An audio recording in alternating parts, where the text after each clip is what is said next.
nyona urang kun kelum keron pui kun mah nyo kan bek ni bala-bala ni jak tetap yang lupa alamat na tinggal pempen na sembahyang mayat ni jo ni jak upi aman nyo gara-gara dibalah le urang yang sakit hati jak timang long ji duna urang yang timang long dia jak balah haba yang buruk kelum mana gitu menyo ata buruk ipudah tabalah hitam dong tapi nya dai bahkan gajuk sedekah naik.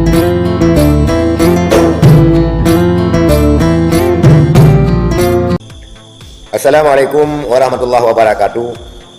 Saudara sekalian, saudara Lun fi ayyi makan.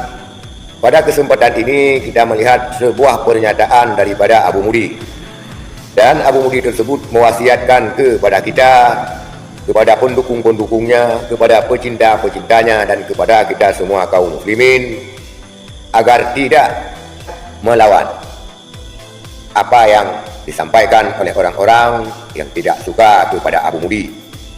Dan beliau berpesan untuk tidak saling adu argumen, karena dengan kita menampik dan menolak apa yang dikatakannya, maka mereka akan terus menggebu-gebu untuk melemahkan ataupun mengeluarkan sentimen-sentimen yang negatif kepada Abu Mudi. Kita lihat dulu pernyataan Abu Mudi tersebut.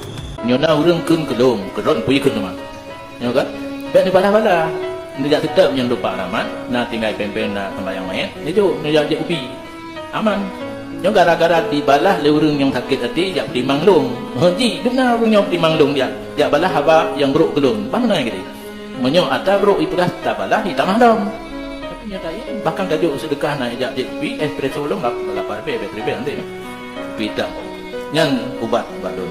Tapi long nasihat orangnya dimodikan kalau pegah bek jauh-jauh pada dipegah kedon dibaca aja dan baca sekedar netupu mentang na kabangai awaknya.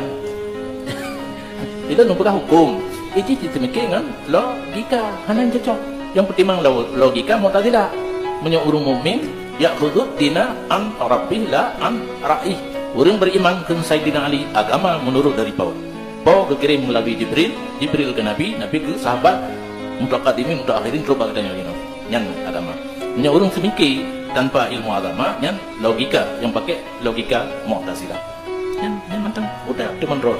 Itulah pesan Abu Mudi agar kita tidak saling adu argumen dengan orang-orang yang mencemoohkan Abu Mudi. Apabila perlu kita sawer orang tersebut sedikit agar dia bisa minum kopi. Begitu pendapat yang diutarakan oleh Abu Mudi, sehingga mereka tidak akan menyerang lagi.